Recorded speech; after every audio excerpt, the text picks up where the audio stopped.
Oh, wow. Hei, Baru nongol tahu bisa akhirnya. kayak gini. Oke, nggak apa-apa kok. Kalau baru tahu Kok nggak jadi apa-apa. kurang Suaraku cerah ya kedengeran di nggak? sini? Bang Doce terlampau silau. Oke, Lampau karena di silau. sini double lighting. Halo semua, Mantul. kita sapa-sapa dulu buat semua yang hadir di sini. Ah, ada Putri Pertiwi, kayaknya kenal deh. My sister. Kayaknya kakaknya Oke, Dinda Pertiwi deh. oke. Terus, oke. Pahat Lukar udah hadir.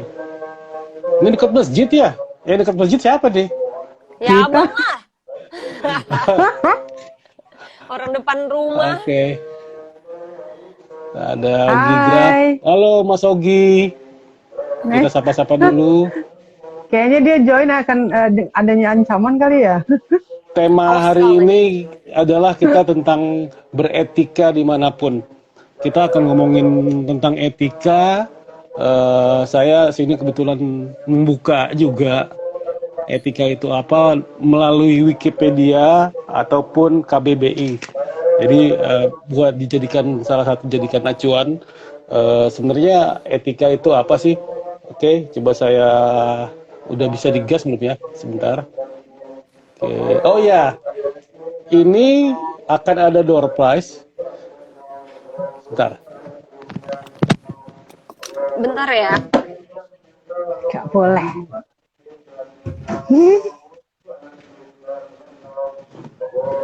Handphonenya jatuh. Wait. Oh ya, ini ada door prize yang disupport sama Ara Outdoor Official berupa tas. Kalau Dinda loading. Oke, berupa tas senilai seharga 190.000. Jadi teman-teman boleh siapkan pertanyaan. Nanti kita akan seleksi melalui pertanyaan yang akan kira-kira yang dipilih pertanyaan yang mana yang akan kita bagi, kita kasih. Jadi, tapi pastikan juga teman-teman itu follow IG Ara Adventure _official itu akan ada dua pemenang yang nantinya akan mendapatkan hadiah. Oke, perkenalkan kembali saya Dodi Permana, Ketua PGI DKI, dan malam Jumat seperti biasa kami akan coba memberikan beberapa materi, beberapa informasi yang mungkin bisa diserap sama teman-teman biar teman-teman bisa boleh belajar. Kita akan belajar bareng di sini melalui live IG.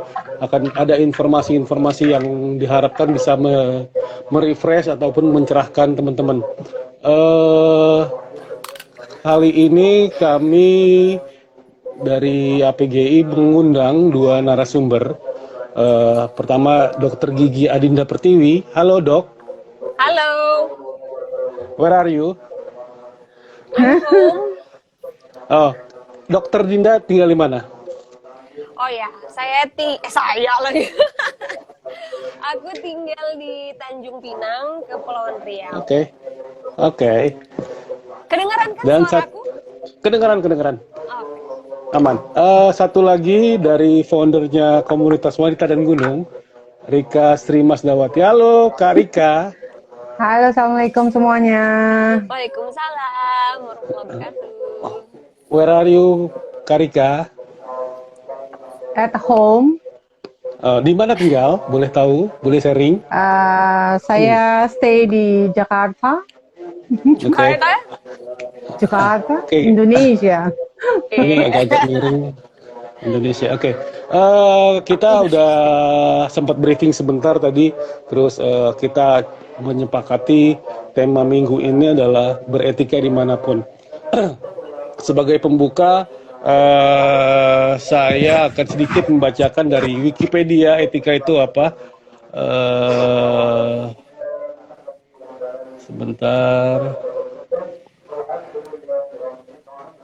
Etika adalah sesuatu di mana bagaimana cabang utama filsafat yang mempelajari nilai atau kualitas yang menjadi studi mengenai standar penilaian moral. standar penilaian moral, berat banget. Standar penilaian. Terus berat banget. Terus menurut KBBI itu mengartikan etika adalah ilmu tentang apa yang baik dan apa yang buruk dan tentang hak dan kewajiban moral dalam kurung akhlak. Nah, dari sini saya coba cek lagi, akhlak itu artinya apa sih? Akhlak menurut KBBI agak susah juga nyarinya di mana ya. Perlu dicariin nggak?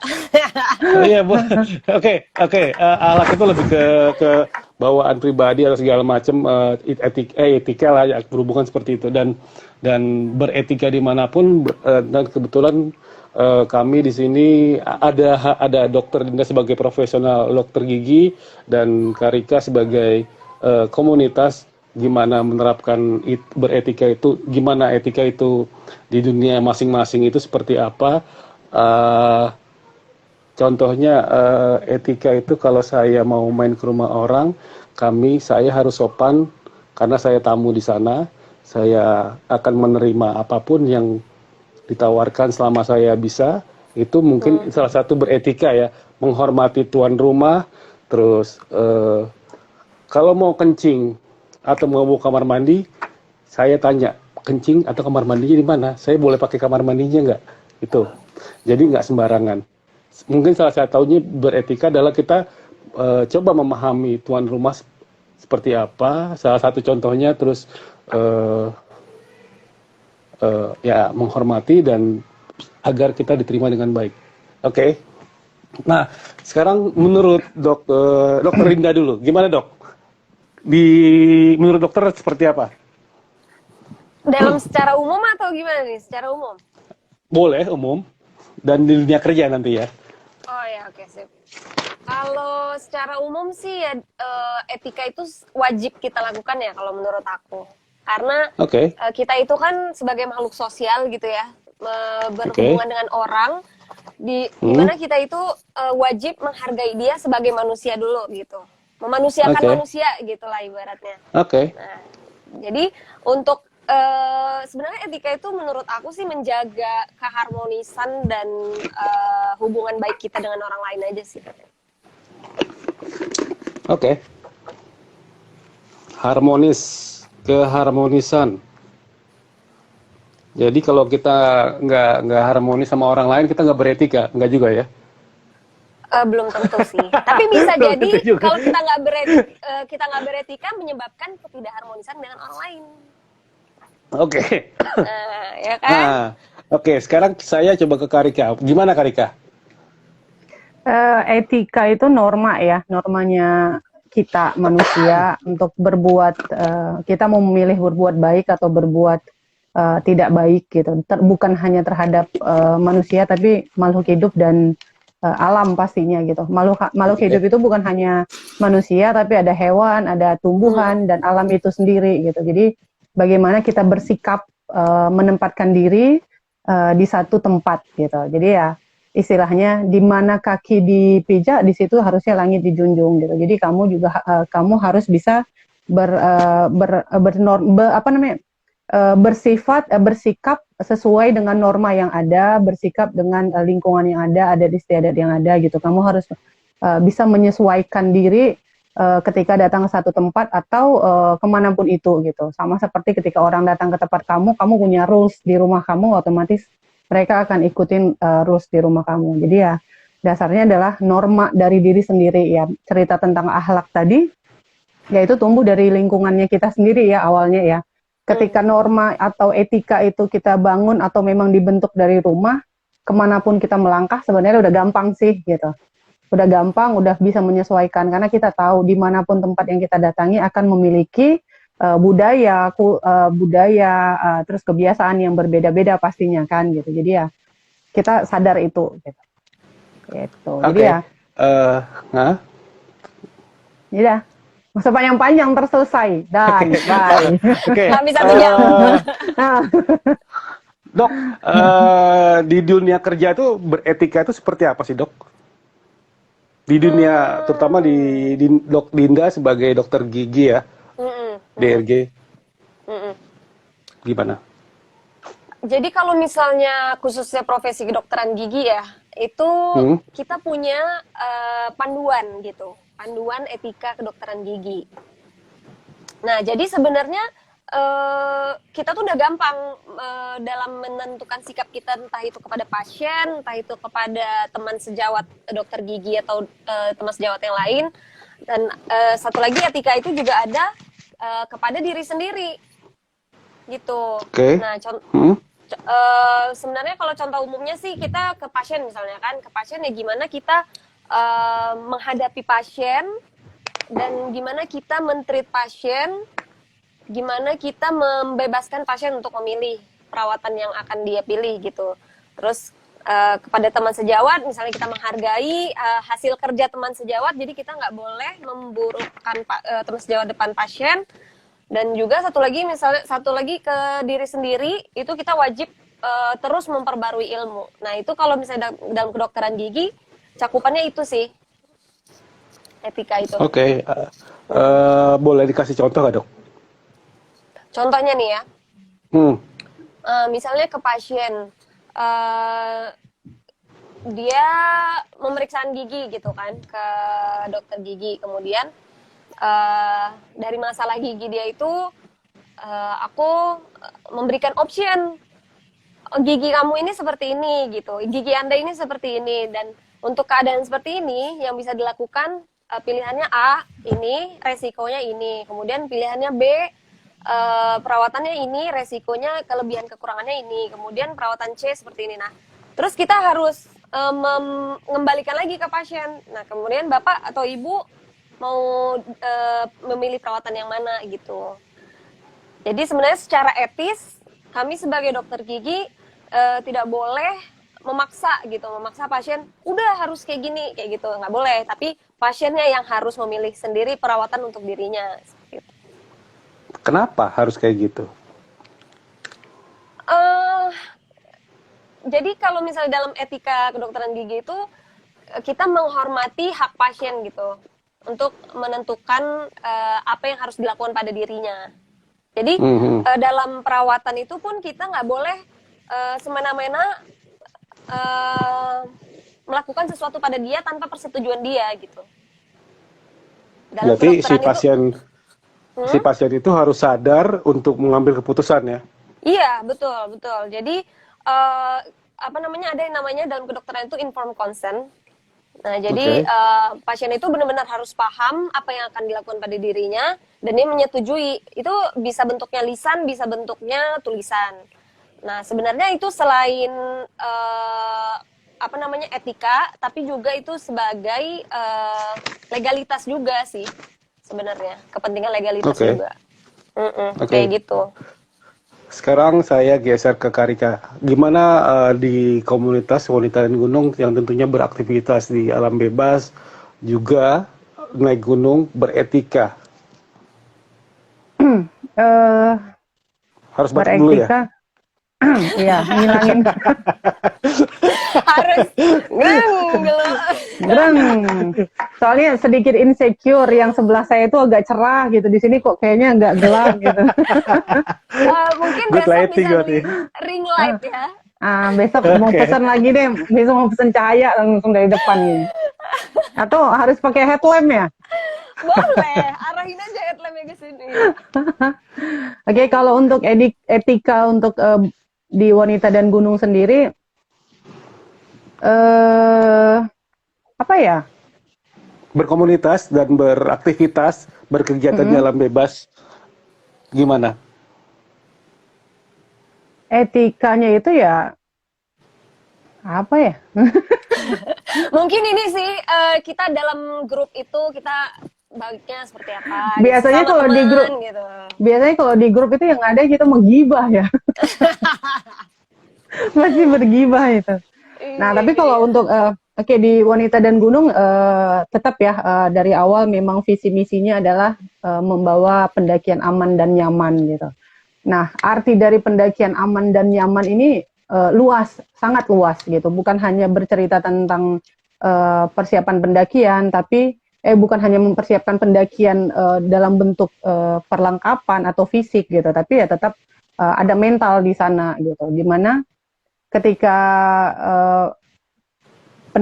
konsep pendakian aman dan nyaman ini dibawakan, dijalankan dengan baik dan benar gitu, berarti situ ada basic preparation ya gitu. Nah, akan berbicara tentang apa yang harus kita lakukan, apa yang bisa kita lakukan, apa yang tidak bisa kita lakukan gitu. Itu ada rules-nya semua gitu, dan otomatis itu akan mengikuti gitu. Ketika kita udah tahu kita mencari informasi tentang knowledge, otomatis kita akan tahu budaya di satu tempat. Misalnya Gunung Merbabu, contohnya kita akan pendakian Gunung Merbabu, kita akan cari tahu informasi tentang Gunung Merbabu itu seperti apa, kulturnya seperti apa, budayanya seperti kultur sama budaya sama ya? Kurang lebih sama. Beda nah, jadi, bahasanya. Jadi budayanya, geografisnya, cuacanya seperti apa itu kan kita akan cari tahu semuanya ya. Otomatis kita secara tanpa kita sadari kita akan melihat, oh mereka seperti ini gitu. Jadi ketika dia sadar untuk mempelajari itu, otomatis dia akan menghargai sih gitu. Nah, yang jadi masalah adalah bagi orang-orang yang tidak mau mencari tahu itu gitu. Yang pengennya adalah, oh saya pengen naik gunung nih gitu. Gunungnya mana? Merbabu. Udah dia cus aja pergi Gunung Merbabu. Yang penting aku pengen naik gunung terus menikmati, tapi hanya sekedar menikmati tanpa melihat situasi sekelilingnya gitu. Mungkin kalau misalnya kamu cuek dengan lawan jenis, so silahkan nggak apa. Tapi kalau misalnya kamu cuek dengan lingkungan sekitar, dengan kultur, dengan geografis, dengan cuaca, itu bahaya gitu. Karena kamu datang ke lingkungan yang bukan tempat kamu tinggal gitu. Nah, di komunitas WG itu memang itu harus dipelajari, itu harus dicari tahu gitu. Selain fisik dan persiapan perlengkapan, knowledge itu sangat dibutuhkan gitu. Dicarilah di mana tempat kesehatan yang paling dekat, kantor polisi paling dekat, itu kan informasi lah ya, ilmu gitu. Dan satu sisi kita tahu beretika di mana, kita tahu rules-nya seperti apa di lokasi itu, kita tahu aturannya, ada norma-norma yang tidak bisa kita larang, bukan larang, kita langgar, kita abaikan, nggak ada yang kita itu. Jadi kita akan tahu itu gitu, bukan hanya cari untuk aku udah nyampe puncak nih, akan foto cekrek atau seperti apa. Bukan hanya sekedar itu gitu.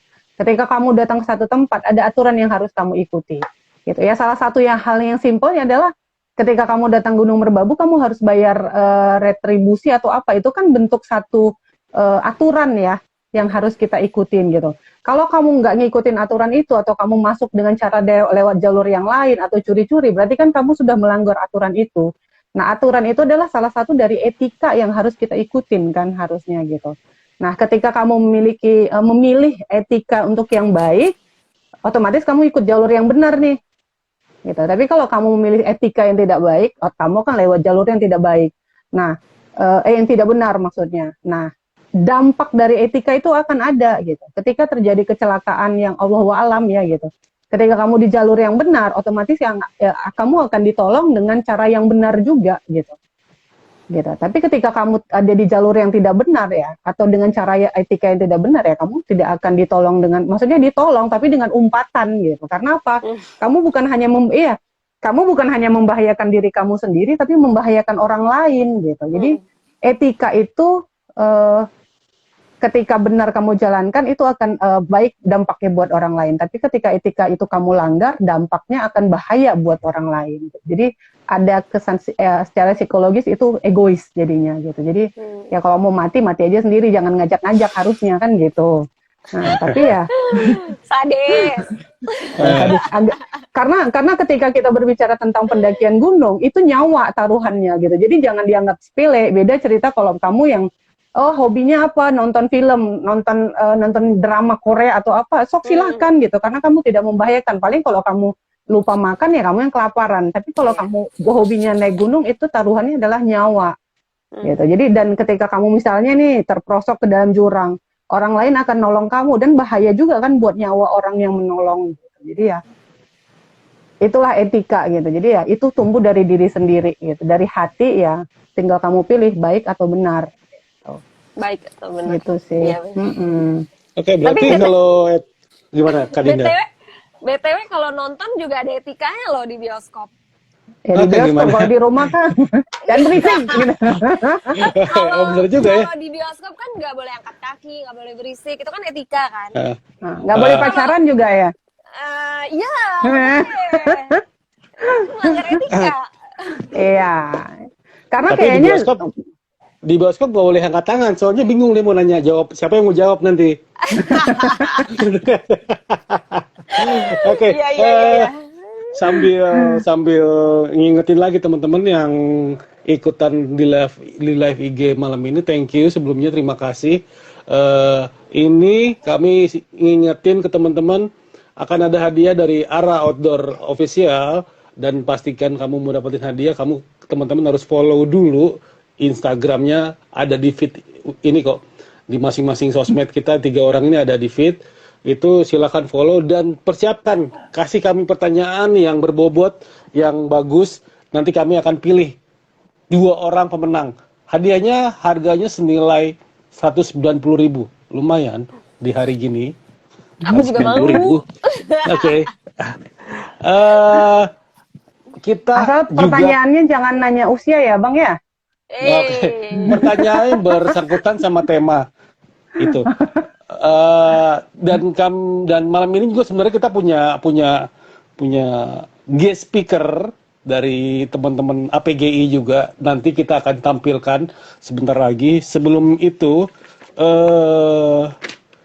Dr. Dinda tentunya juga yang sebagai member WG dan Karika sebagai founder WG, masing-masing tentu sudah beberapa kali melakukan pendakian. Terus kira-kira dari Karika dulu, pengalamannya seperti apa sih beretika di yang hal dalam budaya etika itu yang seru tuh dalam beretika di pendakian yang mana? Etika budaya di pendakian yang mana? Beretika yang seru, maksudnya yang paling berkesan. Yang berkesan mungkin karena yang paling terakhir ya, kayak udah lama banget nggak naik gunung ya semenjak pandemi.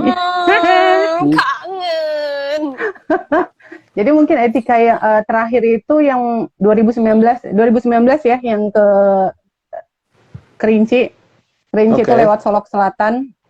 Jadi karena Solok Selatan itu jalur baru diresmikan 2017, belum terlampau ramai ya di sana gitu. Tapi saya dan ekspeditor lainnya dari Wanita dan Gunung itu mengadakan ekspedisi ke sananya gitu, dan kami mencoba melihat situasi seperti apa, dan kami mencoba membawakan misi untuk minimalisir sampah, zero waste gitu. Nah, kami mencoba datang ke satu tempat dengan yang memakai etika tadi, bahwasanya ketika kami datang janganlah kami meninggalkan sampah di tempat orang gitu. Itu adalah etika. Jadi kami datang ke sana mencoba melihat, dan situasinya dan lingkungannya adalah Solok Selatan itu ya bersih gitu, nggak ya sampah ya, nggak ada sampah plastik sama sekali gitu, nggak ada yang walaupun itu cuma sekedar tali rapia atau apa, itu nggak ada gitu. Dan harapannya ketika kami ekspedisi menunjukkan ekspedisi itu berhasil, setelah itu mungkin akan ramai ya, orang akan mendaki lewat Solok Selatan, karena Solok Selatan itu bagus banget, memang panjang sih, panjang pendakian, jalurnya itu panjang, tapi itu worth it. Ketika kamu lewat sana itu worth it, tapi bukan berarti kamu bisa sembarangan buang sampah gitu. Jadi ya datanglah beretika dalam urusan sampah gitu. Jadi kalau memang bisa kamu nggak bawa sampah, ya kamu nggak akan pulang bawa sampah juga gitu. Jadi ya pastikan persiapan pendakian kamu dengan benar, menu makanan kamu apa, pastikan tidak nyampah di sana karena itu bersih. Jadi jangan sampai gunung yang tadi bersih karena datang banyak orang yang tidak beretika untuk tentang sampah gitu, ya itu jadi jorok gitu. Yang otomatis yang jelek siapa lagi? Kita lagi nih, masyarakat Indonesia lagi nih gitu. Karena apa? Solok Selatan itu udah bagian dari Indonesia gitu. Harusnya kita sebagai warga negara Indonesia malu atau gimana ketika ada sampah atau seperti apa, itu kan tercoreng ya tempat wisatanya gitu. Tapi kalau memang kita bisa menjaga sama-sama, ya alhamdulillah gitu. Ditambah dengan mungkin penduduk lokal yang terutama guide-nya, karena memang Solok Selatan harus pakai guide ya, karena memang masih bahaya kalau kita jalan sendiri gitu. Nah jadi mereka juga akan menjaga mereka akan menjaga alamnya sendiri, lingkungannya sendiri dengan pendatang yang akan mendaki gunung, memastikan mereka tidak akan membawa sampah. Mungkin belum bisa ya 100% gitu, tapi WG kemarin berhasil 100% tidak menghasilkan sampah. Nah, tapi mungkin bagian teman-teman lain tidak bisa 100% gitu, tapi paling tidak ada usaha lah gitu dari awal gitu. Ada usaha untuk, oh oke, aku belum bisa, nggak bisa, aku masih tetap pakai packingan plastik, sok silahkan gitu. Tapi kamu bawa pulang gitu. Kamu bawa balik lagi, kamu tidak meninggalkan apapun di sana kecuali yang langkahmu lah itu, jejak kakimu lah itu bolehlah tinggal keluar Sumateranya. Oke. Keluar Medannya, Bang. Nah, jadi ya etikanya yaitu etika tidak membuang sampah atau mengotori lingkungan lain dengan limbah sampahmu itu sih. Tapi kalau misalnya tentang limbah dari perut ya mohon dimaafkan itu tidak bisa dielakkan. Alami kok, itu organik, organik. Organik. Itu sih, ya itu berkesan banget karena yang didatangi itu masih hijau ya, jalur hijau, dan kami mencoba untuk tidak mengganggu dan merusak lingkungan yang ada di sana gitu. Jadi semoga ya orang datang selanjutnya itu juga menjaga gitu. Berbeda jauh ketika setelah itu kan kami lintas ya, naik Solok Selatan Sumatera Barat, turun ke Siktuo Jambi. Itu jomplang banget gitu. Ya kayak kalau misalnya lihat orang before after ya gitu. Solok Selatan tuh bersih banget, tapi ketika turun lewat ke Siktuo itu banyak banget tumpukan sampah. Bukan hanya tumpukan sampah, tapi seperti sampah-sampah yang sudah tertimbun gitu. Jadi pastikan ya itu cukup sedih ya gitu, karena berbeda banget nih pas turun gitu ya. Tapi karena memang konsep kami adalah menunjukkan pendakian zero waste ya, kami memang saat itu memang turun udah capek ya, tidak ada aksi bersih, karena menurut pandangan kami aksi bersih itu justru mengenakkan buat orang lain yang mendaki gunung menyampah lagi gitu. Mungkin niatnya baik ya gitu, tapi yang kami lihat adalah aksi bersih baik, tapi bagi orang lain, oh ya udah nanti kan ada aksi bersih lagi, oh udah biarin aja buang sampah sembarangan. Nah itu yang nggak kami suka gitu. Harusnya mereka punya etika, datang ke satu tempat ya janganlah buang sampah sembarangan ya, sama kayak rumah dia dibuang sampah ke rumah dia, marah apa enggak gitu. Yang ada ngajak berantem gitu. Setuju. Slow. Santai lah. Oke, lanjut. Pindah. Okay. Nanti gua nggak marah. Bisa dibanting handphone tuh, ha? Sekarang udah Kak Dinda. Udah goyang gue. Kak Dinda gimana? Dalam pendakian ya, Bang?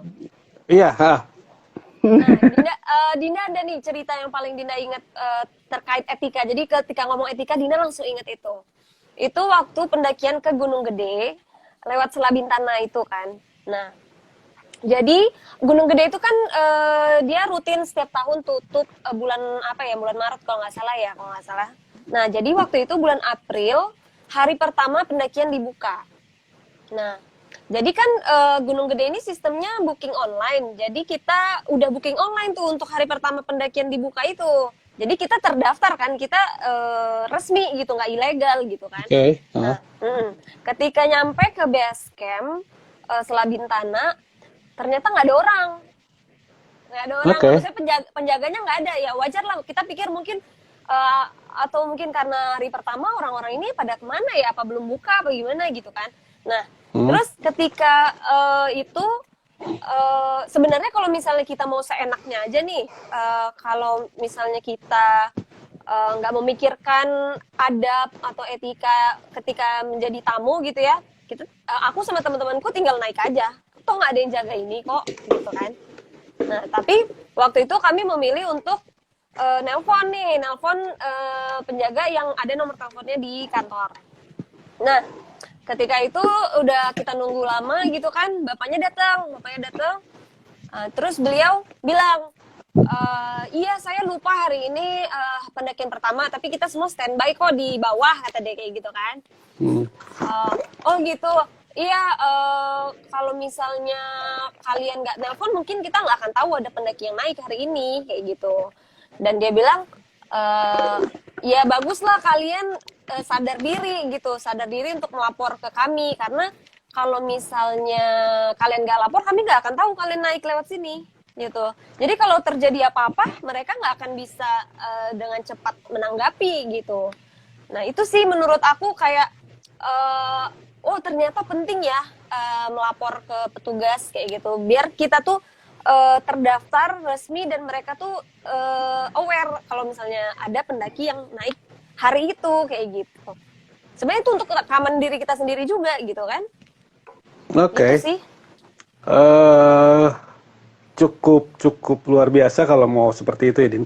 Jadi kalau mungkin di zamannya waktu itu kalau kosong nih berangkat aja lah. Itu Iya. bisa aja. Tapi dengan Dinda seperti itu dan sekarang hal itu jadi bisa diceritakan di sini dan itu diharapannya bisa dijadikan satu contoh ke teman-teman.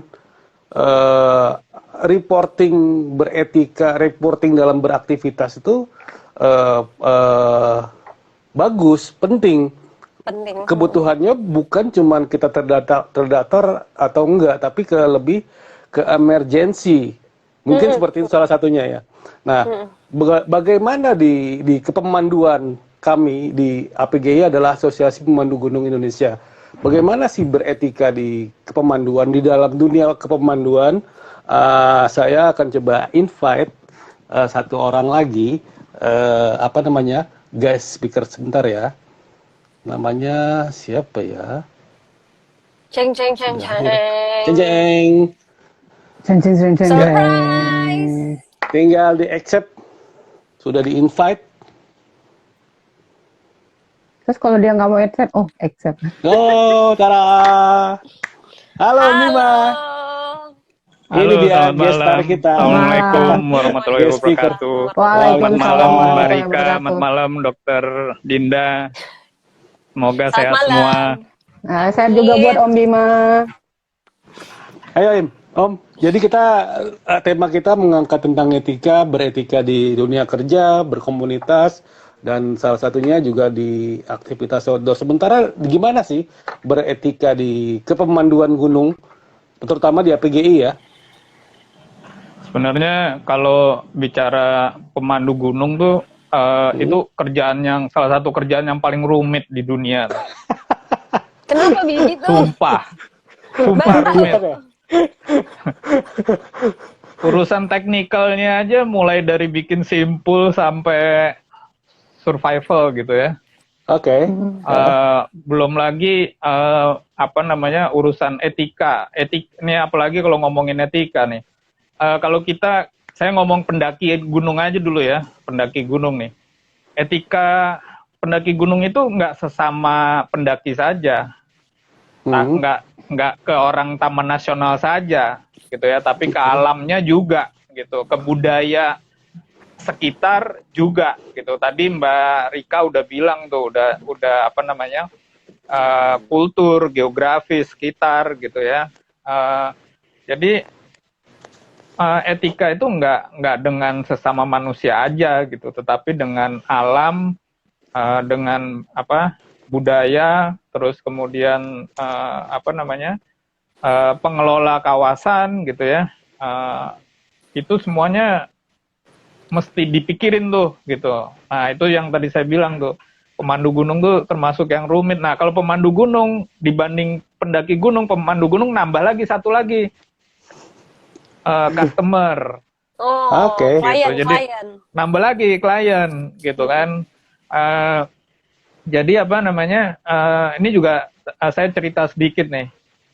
Satu hari saya bawa tamu kita ke Semeru. Kita ngecamp di Ranukumbolonya bukan yang di Tanjakan Cinta, tapi yang di seberang utaranya, gitu ya, di seberang utaranya. Itu kan jaraknya berapa ya? 800 meter ada kali ya. Jam 1 malam saya masih bisa dengar orang di camp Tanjakan Cinta ketawa hahaha. Oke. Itu gila saya bilang. Sampai besoknya tamu saya nanya, Mas, tadi malam itu emang ada yang ketawa-ketawa ya dari seberang sana ya? Iya. Wah itu mengganggu tidur banget gitu. Mengganggu tidur tuh katanya. Kebetulan saya lagi kebangun sampai saya bingung nih, ini saya beneran apa ya dengerin orang ketawa gitu kan, masih gitu ya? Iya, ini beneran apa goib nih gitu kan. Nah itu itu salah satu etika gitu ya. Nah saya yang bawa tamu, saya juga gini ya, waduh, kalau ngelarang orang di seberang danau sana kan rempong juga ya, jam 1 pagi suruh jalan melipir 800 meter. Terbang. 800 meter 1,6 Iya, pulang kilo pergi ya. 1,6 kilo gitu kan. Wah, ini kerjaan. Terus saya bilang, ini kita apa namanya, mendaki gunung nih, ya itu tadi ya, bukan sama tenda sebelah aja, bukan gitu. Bahkan yang seberang danau aja masih bisa denger ketawa gitu kan. Nah, kebetulan juga kalau profesi tadi Dokter Dinda juga udah apa namanya, nyebutin juga gitu ya, bagaimana menghormati haknya pasien gitu ya. Jadi kalau ini mau dicabut atau mau ditambal aja nih, gitu ya. Kalau temporary ditambal gitu ya. Betul. Kalau mau solusi final cabut gitu. Nah, itu pasien diberi pilihan. Sama, kita juga sama sebenarnya. Kita kalau di gunung, kalau muncak gitu, terus cuaca jelek, kita juga harus bilang nih ke customer, ini cuaca jelek, nggak bisa muncak malam ini gitu. Kalau kamu bertahan dengan jadwal kamu, kita turun sekarang, kita balik nih gitu. Tapi kalau kamu masih mau, misal kalau saya ke Semeru tuh biasanya kita pulang ngecamp lagi di Ranukumbolo gitu. Jadi 1 malam di Ranu, 1 malam di Kalimati, pulangnya 1 malam lagi di Ranu gitu kan. Nah, kalau misal pas malam muncak cuaca jelek, saya kasih tawaran, kamu kita bisa stay lagi di Kalimati, ya kita berharap malam berikutnya cuaca bagus, kita muncak gitu. Tapi kalau kamu nggak mau, kita langsung balik kita ngecamp lagi di Kalimati gitu. Jadi itu pilihan yang kita berikan juga ke klien gitu ya. Jadi nggak semata-mata malam ini cuaca jelek nggak bisa muncak, yuk kita balik langsung gitu. Nggak bisa gitu juga gitu ya. Nggak gitu juga Bambangnya. Buang-buang. Jadi sebenarnya kalau profesi menurut saya sih, profesinya apa aja pasti ada kemiripan lah gitu ya, memperlakukan pasien, memperlakukan customer gitu ya. Kalau dokter juga mungkin pasiennya datang disapa gitu kan. Iya, kalau kita juga sama disapa gitu kan. Nah, mirip lah gitu ya. Nah, cuma nih kalau bicara kita di APGI ini masih banyak teman-teman yang kadang rancu nih antara peraturan dengan etika gitu.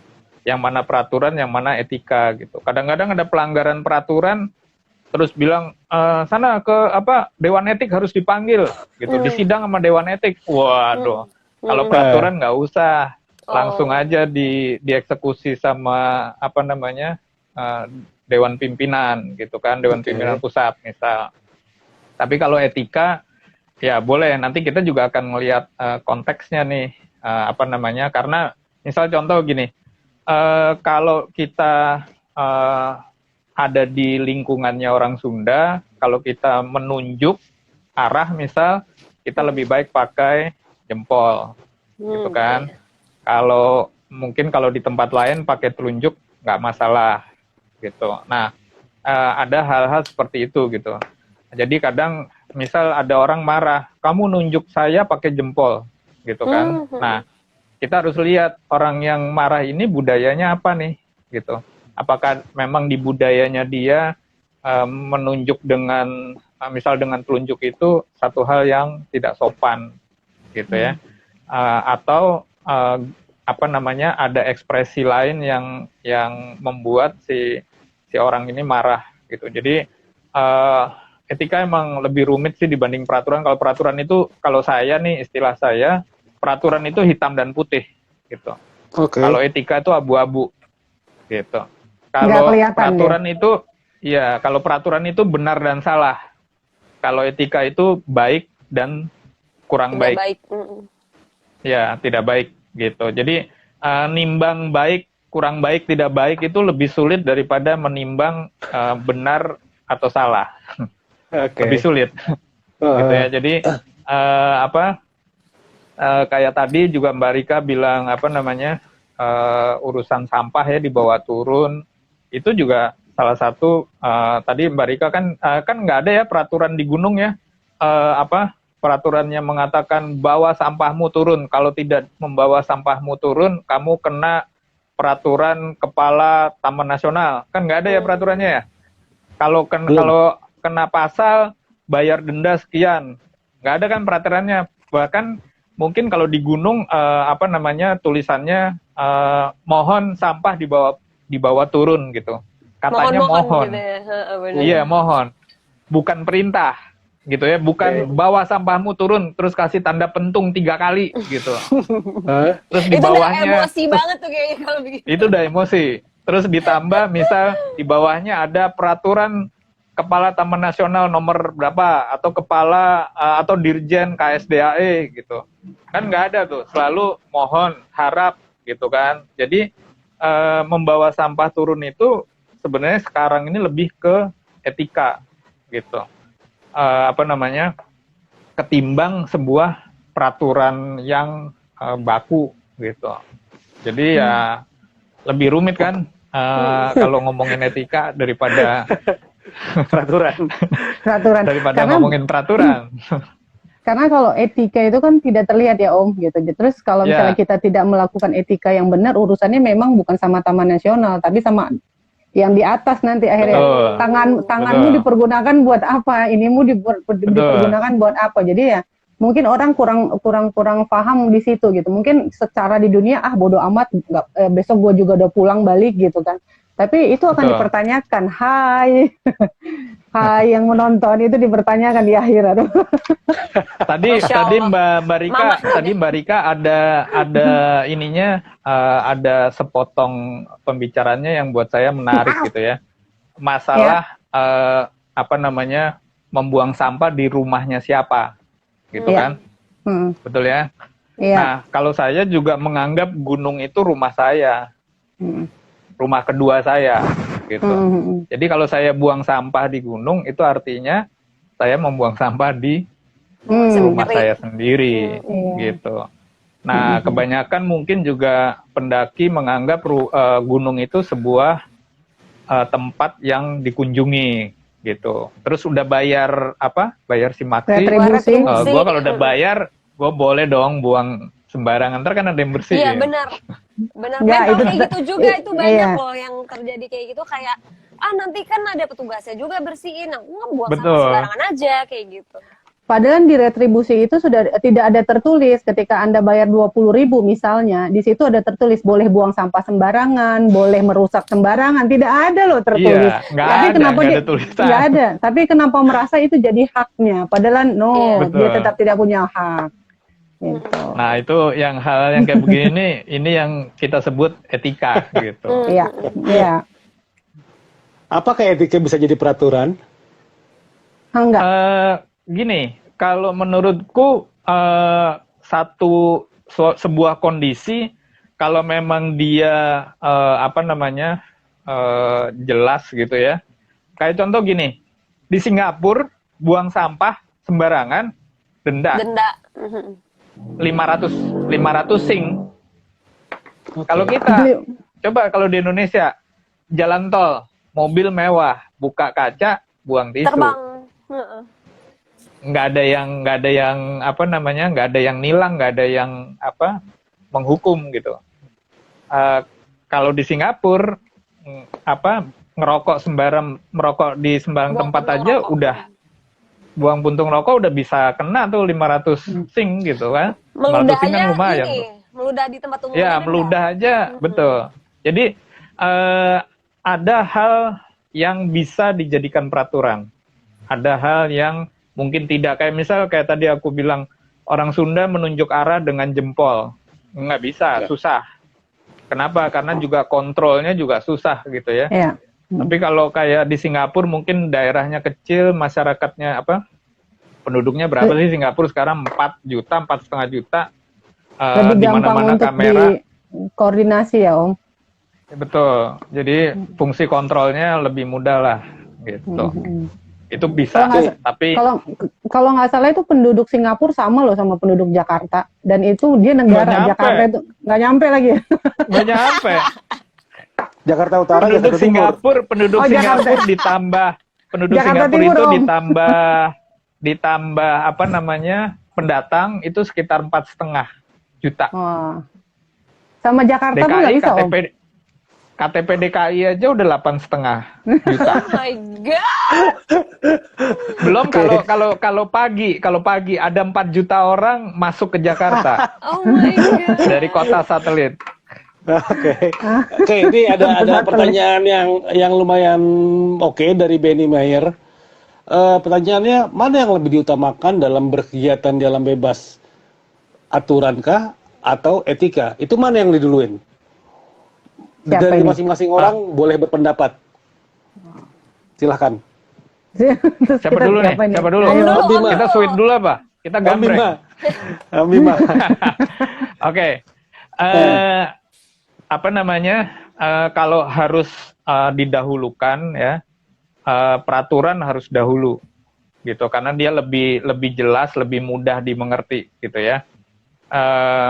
Tetapi buat aku nih, peraturan dan etika itu nggak bisa kalau udah yang nomor 1, yang nomor 2 dilupain tuh nggak bisa. Ini udah kayak pasangan nih. Satu lo ambil, yang satunya juga lo mesti ambil gitu. Satu dikerjain, yang satunya juga harus dikerjain gitu.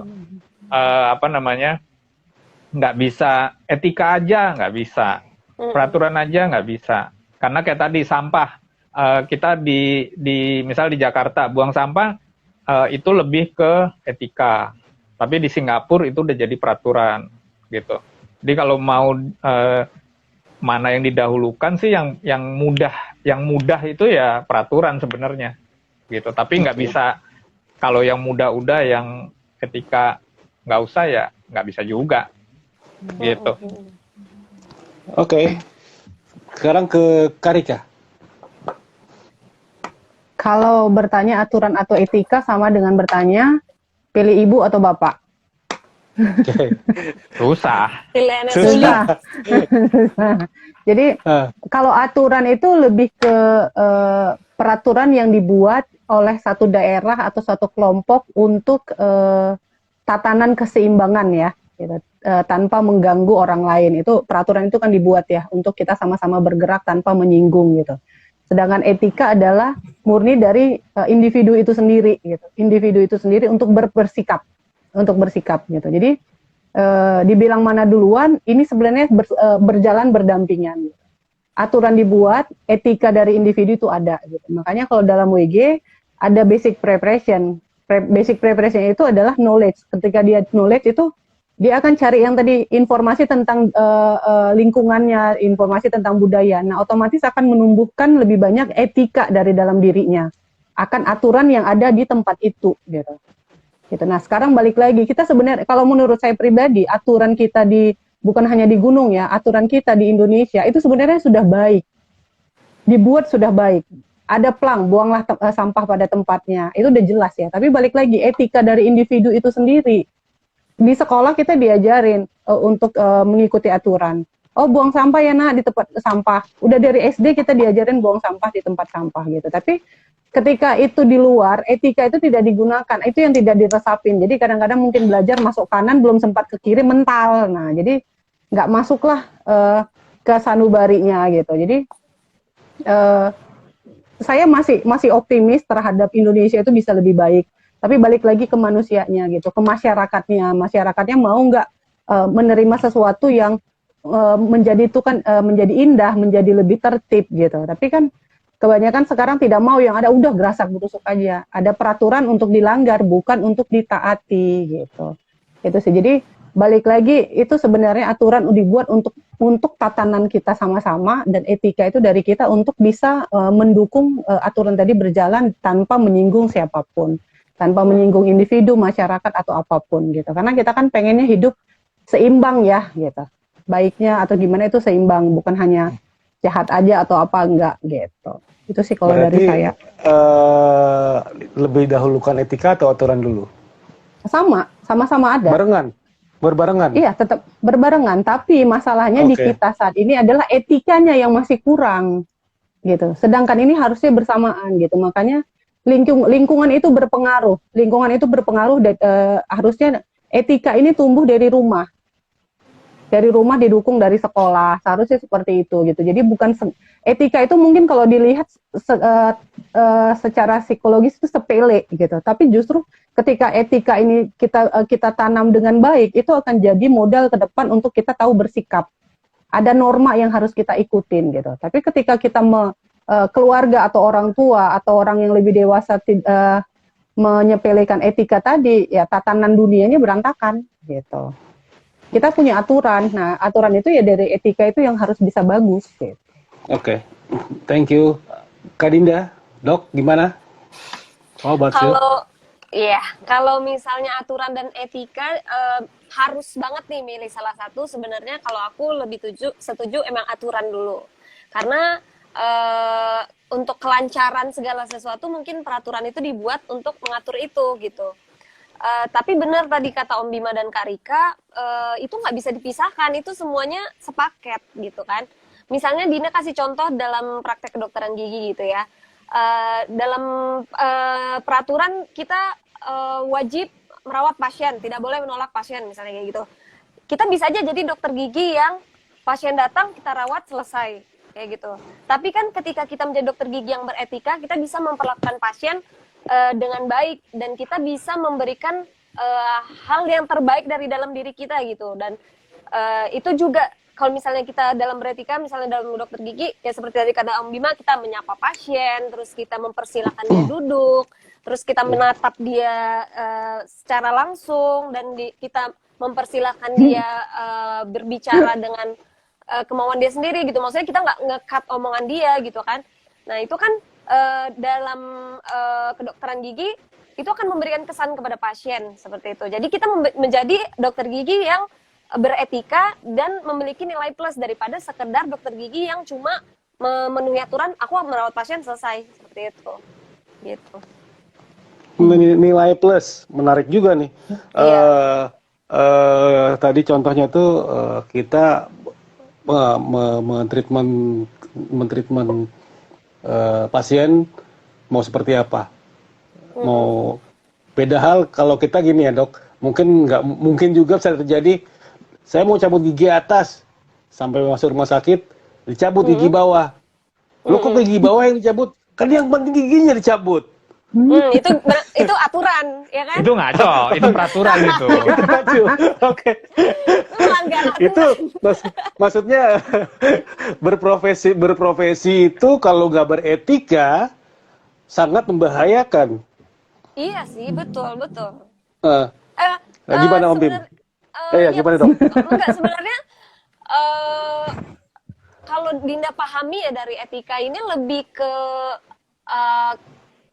interpersonal ya, interpersonal manusia gitu. Jadi kalau misalnya tadi kata Abang cabut gigi, kalau misalnya nih kita mematuhi aturan, dia minta cabut gigi atas, kita cabut gigi atas, itu kita mematuhi aturan kayak gitu. Tapi kalau misalnya kita beretika, kita sebelum kita cabut kita edukasi dulu, terus kita apa dulu, kita setelah dicabut kita kasih apa dulu kayak gitu. Itu sih. Oke. Om Bim. Hospitality-nya ya. Benar itu. Iya. Jadi misal kayak kalau tadi dokter Dinda tuh misal nyabut gigi, nanti misal dikasih pilihan obat biusnya mau pakai yang mana, disuntik atau yang disemprot. Cabut langsung. Atau usah cabut aja gitu ya. Kalau Abang Docai kayaknya dia mau cabut aja, nggak usah disemprot. Cabut aja. Jadi apa namanya? Ya benar. Jadi etikanya juga sebuah nilai plus terhadap apa namanya? Jasa atau layanan yang kita berikan gitu.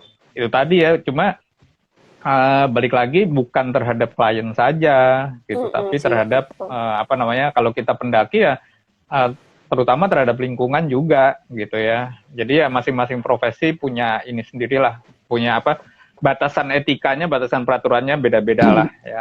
Tapi filosofinya akan selalu sama. Basicnya sama sebenarnya ya. Basicnya sama. Sama tuh, turun dari Semeru, udah kamu turun aja sana gitu kan. Tahu-tahu dia nyasar masuk blank 75. Jadi kasus. Oke. Mamam. Kayak contoh, saya bawa tamu, menunya makan siang itu nasi sop. Pas sampai lokasi yang kita sampaikan, kita kasih itu makan nasi rasa sop, Indomie rasa sop, mie instan rasa sop. Kalau menurut saya di situ saya melihat bukan masalah yang penting Indomie, atau kalau mungkin dari versi Dokter Dinda, yang penting giginya dicabut. Lo minta cabut, gue cabut gigi. Padahal lo minta atas, gue yang cabut gigi bawah. Itu bukan cuma sekedar itu, tapi lebih ke interpersonal lagi, Dinda, seperti tadi disampaikan, interpersonalship yang dilakukan antara diri pribadi ke orang lain. Itu yang harus dibangun, bukan cuma sekedarnya akhirnya, gitu kali ya. Iya kali. Nambahin. Iya sih, gimana Dok? Benar, tadi kata Om Bima kan balik lagi kita harus ingat ini nggak cuma antar manusia aja gitu loh, tapi misalnya kita ke alam, kita ke Tuhan, kita ke makhluk hidup lain kayak gitu. Karena balik lagi kita hidup di dunia ini nggak cuma sendiri loh gitu. Kita hidup di dunia ini berdampingan. Jadi etika itu memang kepada seluruh hal yang berdampingan dengan kita, menurut Dinda sih itu. Oke. Sekarang ke saya, sambil ngingetin buat teman-teman yang mau ngasih pertanyaan, mau hadiah, hadiahnya dipersembahkan oleh Ara Outdoor Office _official, itu berupa tas lempang senilai 190.000, ada 2 buah, ada 2 tas. Jadi kami akan pilih yang memberikan pertanyaan yang berbobot, akan kami kasih hadiahnya. Nanti akan diinfokan tetap di akhir-akhir live IG ini. Oke, saya akan bergeser ke penanya berikutnya, Bang Median Prana. Oh, beliau ini Humas Abgi. Dia mau nanya juga, dan dia salah satu orang yang pengejar hadiah. Enggak, dia nyari tas aja tuh, Nggak boleh. Orang dalam kok ngikut juga. Orang dalam nggak boleh. Orang dalam nggak boleh. Berarti kita yang di dalam ini yang harusnya dapat. Iya. Kalau sekarang tuh ordal tuh penting. Jadi cita-cita anak sekarang tuh harus ditanamkan. Kamu mau jadi apa besar? Jadi orang dalam. Itu sebenarnya orang dalam tuh bukan cuma ini loh, tapi linking juga orang dalam loh sebenarnya. Oke. Iya kan. Oke, pertama pertanyaannya, bagaimana contoh etika yang baik ketika mendaki gunung? Yang kedua, adakah cara agar etika seseorang dapat terbentuk? Yang tiga, ini kayaknya mungkin terima kasih ya. 2 pertanyaan aja mungkin ya. Bagaimana contoh etika yang baik ketika mendaki gunung? Langsung ke Karika dulu. Nah, apa nih? Bagaimana contoh etika yang baik ketika mendaki gunung? Etika yang baik ketika mendaki gunung, kamu harus yang pertama adalah kamu harus cari tahu dulu tentang tempat yang akan kamu datangin. Bukan hanya gunung ya, karena kita ini berbicara beretika dimanapun gitu. Jadi kemanapun kita harus cari tahu informasi itu gitu. Misalnya kita ditempatkan kerja ke lokasi ini, ketika kita jadi relawan ditempati di lokasi ini, ketika kita jadi petugas PLN ditempatkan di lokasi ini. Kita harus survei dulu. Bukan survei, maksudnya kita harus cari tahu dulu tentang lingkungannya, daerahnya seperti apa, kulturnya seperti apa, bahasanya seperti apa, sampai agamanya juga kita harus tahu gitu. Jadi kita tahu nanti bersikap seperti apa di sana gitu.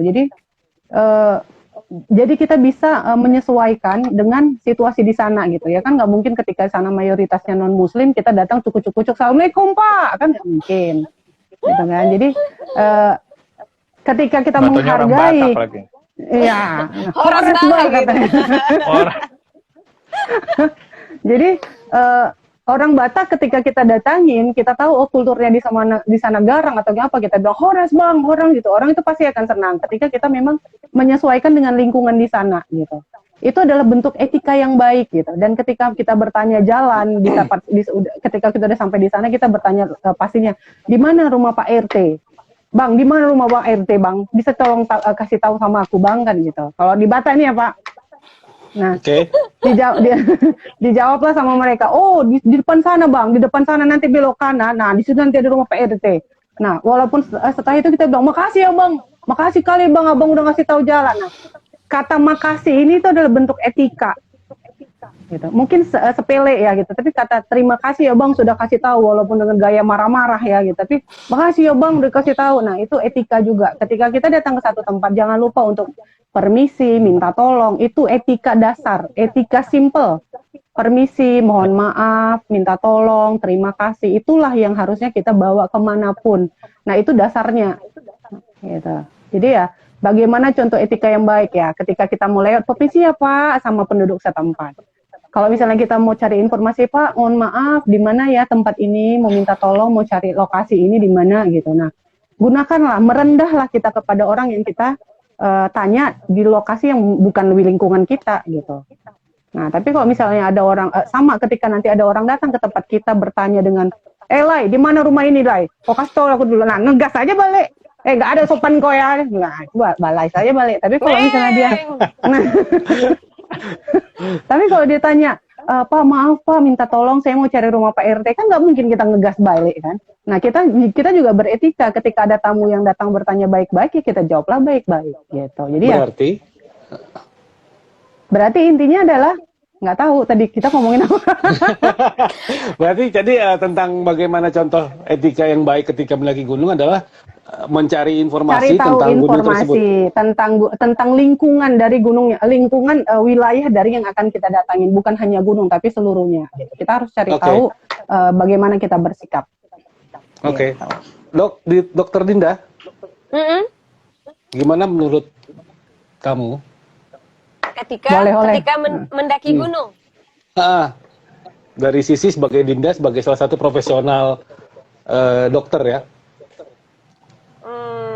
Sebagai seorang profesional dokter. Sudut pandang Dinda. Dokter kan enggak, kalau sudut pandang kamu, Din. lagi dalam mendaki kan jadi pendaki bukan jadi dokter. Oke, sudut pandang kamu saat melakukan pendakian itu gimana? Iya, setuju sama Karika tadi. Kita harus cari tahu dulu aturan di daerah itu seperti apa sih gitu. Misalnya tadi, misalnya Dinda mau ke Merbabu gitu kan. Merbabu ini kan letaknya di Jawa Tengah ya, Jawa Tengah. Nah kita harus tahu nih kultur orang Jawa Tengah ini seperti apa kayak gitu. Kayak tadi Karika misalnya ke Medan, orang kalau ngomong keras nggak apa-apa. Tapi kalau misalnya kita ke Jawa Tengah kan nggak bisa kayak gitu kan. Jadi kalau misalnya kita mau beretika, sebenarnya kita harus tahu apa yang harus kita lakukan sebenarnya. Kalau misalnya kita nggak tahu, kita juga nggak bisa melakukan itu. Misalnya tadi ngomong sama orang Jawa Tengah, nggak bisa keras-keras, harus lembut gitu kan. Nah kayak gitu. Terus misalnya pas pendakian, itu tadi misalnya nggak buang sampah sembarangan, itu etika ke alam. Terus kita berjalan sesuai jalur yang sudah ada kayak gitu. Kecuali kita punya tujuan lain ya, punya tujuan lain.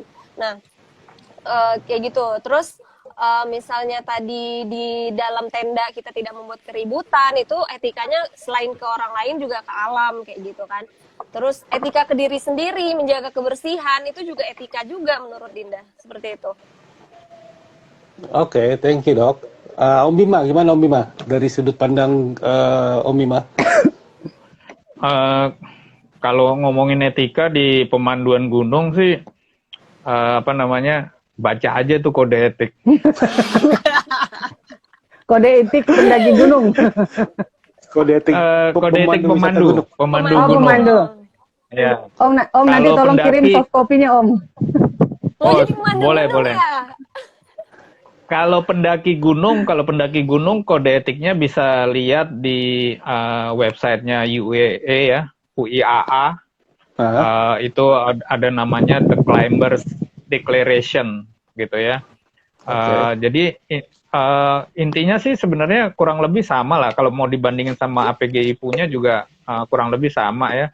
Misal bawa kembali apa yang kamu bawa gitu. Jadi kalau bawa sampah ke dalam ya bawa keluar lagi gitu ya. Terus hormati budaya, peraturan. Nah itu item-itemnya sebenarnya cuma kalau yang di UAE bedanya sama yang biasanya kita punya di Indonesia tuh, kalau di punyanya APGI yang nomor 1 itu mengabdi kepada Tuhan Yang Maha Esa gitu ya. Kalau mau lihat kode etiknya pencinta alam yang dulu disahkan di Makassar itu nomor 1-nya juga mengabdi kepada Tuhan Yang Maha Esa. Nah kalau punyanya UAE itunya aja yang nggak ada tuh, bedanya itu aja gitu ya. Urusan yang ke atas nggak disebut sama dia gitu. Nah bedanya itu tuh gitu. Nah tapi item-itemnya kurang lebih sama gitu ya. Sebenarnya kalau mau baca ngomongin itu dibaca terus diterapin itu udah effort yang luar biasa sebenarnya. Bisa mematuhi itu tuh udah luar biasa gitu. Termasuk misal nih kalau kita di Taman Nasional, masuk Taman Nasional kan ada peraturan tuh. Misal membayar tiket masuk gitu ya, membeli tiket masuk baik online ataupun tidak gitu ya. Kemudian kita masuk tanpa punya tiket, tanpa punya izin gitu ya. Kita melanggar peraturan atau melanggar etika? Melanggar peraturan dan tidak punya etika. Nah, melanggar peraturan dan tidak punya etika. Tidak punya etikanya di mana? Tidak punya etikanya di mana? Tidak mengikuti. Nah, salah satunya adalah peraturan itu dibuat oleh Taman Nasional, gitu ya. Kalau kita melanggar, berarti kita tidak menghormati tuan rumah. Gitu. Jadi pelanggarannya nggak 1 tuh, pelanggarannya 2. Pelanggaran peraturan dan pelanggaran etika gitu. Akamsi. Jadi, jadi memenuhi mengerti etika dan kemudian menerapkan itu memang sebuah pekerjaan yang susah-susah gampang gitu ya, banyak susahnya daripada gampangnya gitu. Tapi kalau kita udah bicara profesi, ya mau nggak mau harus dilakukan gitu ya. Dan kode etiknya pemandu wisata gunung tuh masih punyanya APGI itu masih buat saya masih agak soft gitu ya. Karena contoh yang poin nomor 6 itu judulnya berusaha memahami peraturan dan tata kelola di kawasan gitu ya. Masih berusaha memahami. Bukan gitu. Wajib gitu. Kalau ditambahi berusaha memahami dan mematuhi, udah tambah ke kunci tuh, gitu ya, tambah ke kunci. Tapi jangan khawatir, tuh bentar lagi tuh kode etik APGI gua benerin tuh nambah kunci. Jadi berusaha memahami peraturan saja itu udah sebuah usaha tersendiri gitu. Apalagi kalau ditambahin mematuhi, tapi kalau udah etika, udah profesi, mau nggak mau. Bahkan wajib. Mungkin kalau di kedokteran, dokter praktek, di ID udah ada dewan etiknya dan bisa sampai cabut izin gitu, cabut izin. Nah kita di APGI sebenarnya nggak bisa juga tuh nyabut izin. Ya Docai melanggar etika, cabut izin memandu nggak bisa.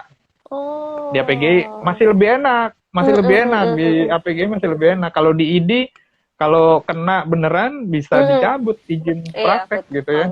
Bisa temporary, bisa mungkin seumur hidup. Cabutnya bisa permanen gitu. Nah jadi kalau udah profesi mau nggak mau lah kita harus menerapkan etika gitu. Dan itu kalau tadi median baca aja itu kode etik sama kode perilaku. Lagian ngapain dia nanya ya? Bisa Japrian padahal. Dia nyari tas tadi tuh, nyari tas. Tetap nggak boleh. Tetap nggak boleh. Ordal, blok. Karena iya. Emang kalau kita ngomongin etika, masing-masing balik lagi ke budaya mungkin ya salah satunya. Tapi gimana etika itu terbangun, etika itu terbentuk, ini akan bergeser ke pertanyaan median yang nomor 2. Ini benar-benar niat median nih, ngejar hadiah banget. Adakah cara agar etika seseorang agar dapat terbentuk? Ini sekarang dari Dokter Dinda dulu. Dokter, adakah cara agar etika seseorang dapat terbentuk? Dinda, bagaimana Dinda terbentuk dari mulai nggak tahu sampai jadi dokter lah? Kalau dari profesi dulu ya, dulu, kita tahu nih ada yang namanya kode etik kayak gitu. Dan kita harus baca dan memahami kode etik itu apa aja yang harus kita lakukan dan tidak boleh kita lakukan. Dan kita harus tahu konsekuensi dari itu kalau misalnya kita melanggar etik itu gitu loh. Jadi menurut Dinda kalau misalnya seperti yang tadi Dinda bilang, orang kadang-kadang nih orang nggak beretika karena dia nggak tahu gitu loh, karena dia nggak tahu etika itu sendiri. Mungkin kita nggak tahu background dia seperti apa, mungkin memang dia nggak pernah diajarkan seperti itu, atau dia memang berada di lingkungan yang tidak beretika yang seperti yang kita anut seperti itu kan. Jadi yang paling penting itu adalah seperti yang Kak Rika bilang, knowledge tentang etika itu sendiri. Dan efek dari ketika kita melakukan sesuatu dengan cara beretika, efek baiknya apa? Misalnya kita memperlakukan manusia secara baik, secara beretika, menyapa dan segala macam, efeknya akan balik ke kita dengan hal yang baik juga kayak gitu. Dan apabila misalnya kita melanggar etika, efeknya nanti balik lagi ke kita, negatif juga, dan di kitanya juga jadi nggak baik. Seperti itu sih menurut Dinda. Oke. Sekarang menurut Om Bima? Ya, kalau bicara etika sebenarnya memang tadi di awal juga tadi Mbak Rika udah bilang ya, jadi dimulai dari keluarga, dari masa kecil, sekolah gitu ya. Jadi ya maaf ya, mungkin kalau kita bandingkan anak-anak yang memang tumbuh berkembang dari keluarga yang memang menerapkan aturan, menerapkan etika yang disiplin gitu ya, kita bandingkan dengan anak-anak yang ya katakanlah anak-anak jalanan gitu ya, itu begitu di umur yang sama kelihatan kok cara berbahasanya saja sudah beda gitu ya. Betul. Jadi kemudian kalau kita itu baru etika secara umum nih gitu ya, di pergaulan kita gitu, di lingkungan. Nah, gimana kalau kita udah memasuki sebuah profesi? Tadi Dokter Dinda udah bilang baca dan pahami dulu kode etiknya gitu ya.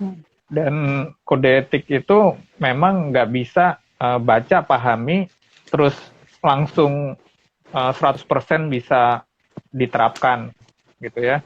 Nggak bisa, memang bertahap gitu. Dan kemudian balik lagi, kalau kita pergi ke Sumatera Utara, kita pergi ke Jawa Barat, ke Jawa Tengah, ke Madura, itu kita butuh adjustment lagi tuh, karena beda-beda budaya, perilaku dari masyarakatnya juga beda-beda gitu ya. Ini saya kasih contoh, saya dulu pernah kerja di perusahaan Amerika ya. Kalau saya misal nih mendownload materi pornografi gitu ya, kemudian saya taruh di hard disk saya gitu, dan kemudian ketahuan nih gitu ya, itu disebutnya oleh mereka adalah pelanggaran etika. Kenapa? Karena di peraturan perusahaan itu nggak ada mengatur mendownload materi pornografi itu pelanggaran peraturan perusahaan, nggak ada gitu. Tapi itu pelanggaran etika. Dan terus kita dulu bingung kan, yang etika yang mana yang saya langgar gitu. Ternyata kamu mendownload materi pornografi dengan komputer yang milik perusahaan, dengan internet link milik perusahaan, itulah kesalahan etikamu. Memakai fasilitas yang tidak untuk hal-hal yang tidak pada tempatnya gitu. Nah, kemudian satu ketika saya juga kerja di sebuah perusahaan Finland ya. Nah, waktu di perusahaan Amerika itu notebook kita nih sering diaudit sama orang IT. Jadi diauditnya juga remote, nggak datang dia ke meja. Kalau saya dulu ngelihat aja nih, kalau notebook saya lagi diem, nggak saya ketik, terus harddisk saya muter, lampu harddisknya nyala, itu berarti saya lagi diaudit tuh sama orang IT. Begitu dia lihat dapat file-file JPEG yang enggak, udah besok dipanggil pasti sama HR gitu. Nah, kalau kemudian jadi kalau di perusahaan Amerika orang IT punya hak untuk mengaudit komputer kita tanpa izin kita gitu. Nah, kalau di perusahaan, saya pernah kerja di perusahaan Finland, saya ngelihat teman-teman saya kok mereka pada bebas-bebas aja ya, misal mendownload materi pornografi gitu. Ternyata di Finland itu ada undang-undang yang bahkan perusahaan pun yang mau mengaudit harddisk itu harus izin yang punya. Padahal itu komputer itu punya perusahaan. Jadi IT-nya perusahaan Finland tuh nggak bisa ngaudit isi harddisk kita gitu ya. Jadi ada peraturan yang berbeda, kemudian impact-nya terhadap etika sebenarnya. Jadi kalau di perusahaan Amerika itu tadi etikanya, kamu melanggar sebenarnya bukan karena pornografinya, karena kamu menggunakan fasilitas perusahaan untuk dengan kepentingan tidak pribadi. semestinya. Betul, untuk kepentingan pribadi. Sampai kita dulu nanya, kalau saya bikin skripsi di komputer kantor gimana? Itu pelanggaran etika katanya gitu. Hah? Kenapa? Karena itu keperluan pribadimu, bukan keperluan kantor. Oh gitu ya. Jadi kita nggak boleh tuh menggunakan kita punya kepentingan pribadi yang kita pakai di fasilitas perusahaan. Saya pergi ke daerah, misal dulu ke Bandung, terus saya bisa deal sama hotel dapat diskon. Diskonnya boleh saya kantongin. Kalau di perusahaan Amerika, kalau itu saya kantongin, besok saya dipanggil HRD. Kenapa? Kamu bisa tidur di hotel itu karena fasilitas perusahaan. Oke. Udah digaji, diambil lagi potongannya. Iya. Lu udah dibayarin tidur di hotel, terus lu ngantongin diskonan gitu. Diskonan. Jadi dulu saya kerja di perusahaan Amerika itu rumit juga nih kalau kayak gini nih urusan etika nih. Jadi tapi kalau meeting nih ya, ini budaya balik lagi. Kalau meeting kita marah nih ke lawan kita, yang lawan kita mungkin orang Amerika. Kita bilang F word you, nggak ada masalah. Nggak ada masalah. Karena memang budaya mereka nggak ada masalah gitu. Tapi jangan coba-coba makan diskon hotel, jangan coba-coba. Teman saya yang dipecat udah banyak gitu dulu karena makan diskon hotel. Jadi menerapkan etika nggak bisa sekaligus, memang harus bertahap. Masing-masing profesi punya spesifikasi, harus dibaca, dipahami, gitu. Panjang ceritanya. Emang harus ada tambahan cerita Om, biar orang Indonesia lebih senang, kadang-kadang lebih ada terbuai-buai dikit, baru diajar cerita gitu loh. Jadi ada pembelajarannya lah. Sekarang menurut Karika gimana? Adakah cara agar etika seseorang dapat terbentuk? Etika itu dari awal udah dibilang etika itu dari rumah, dari didikan dari rumah, terus dari sekolah pastinya gitu. Tapi ada beberapa orang yang khusus yang tidak mendapatkan itu gitu. Tidak mendapatkan dari rumah, mungkin orang tuanya mungkin broken home atau memang mungkin single parent atau orang tuanya ya demi kepentingan anak kerja akhirnya dia tidak dapatkan itu gitu. Ada yang itu kita anggap orang yang khusus ya, orang khusus gitu, dan akhirnya berdampak ke sekolah. Dia akan cari perhatian dengan cara yang nakal atau apa gitu. Padahal sebenarnya dia mungkin nggak nakal, tapi dia akan cari perhatian. Gimana caranya guru itu lebih memperhatikan dia gitu, tapi dengan cara yang berbeda gitu. Nah, ini adalah tugas kita yang mungkin ya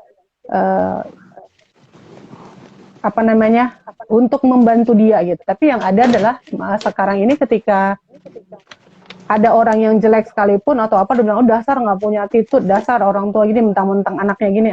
Kita lebih menjudge itunya gitu. Kita tidak lihat backgroundnya gitu. Dia juga orang yang kurang etika itu mungkin karena dia memang nggak tahu gitu. Ada sebab akibat kenapa dia bersikap tidak ada etika gitu. Jadi itu adalah peran kita sebagai orang yang dekat dengan dia gitu. Mungkin ada anak tetangga atau seperti apa gitu ya. Sok kita kasihkan aja sedikit perhatian, kan nggak apa-apa ya gitu. Paling tidak itu amalan buat kita juga ya ketika dia mendengarkan atau seperti apa gitu. Jadi saya percaya lingkungan rumah dan sekolah itu sangat baik terhadap anak-anak gitu. Terhadap anak atau terhadap orang apapun itu pasti, itu saya percaya itu ada gitu. Dan bagi yang khusus tadi ya, peran kita sebagai orang yang sadar, yang punya etika, bantulah mereka untuk mengarahkan gitu, bukan untuk merubah ya, bukan untuk merubah, karena masing-masing orang itu akan punya karakter sendiri, tapi mengarahkan gitu. Contohnya adalah kemarin saya baru dari Majene ya gitu. Majene itu kulturnya mungkin Ngapain, sedikit Kak, banyak. Majene? Kemarin ada ngambil kelapa bang. Habis gitu. Dalam rangka Jadi, apa? Kemarin kebetulan turun relawan dipercaya untuk psikososial di sana. Jadi saya turun khusus di Majene. Majene itu kan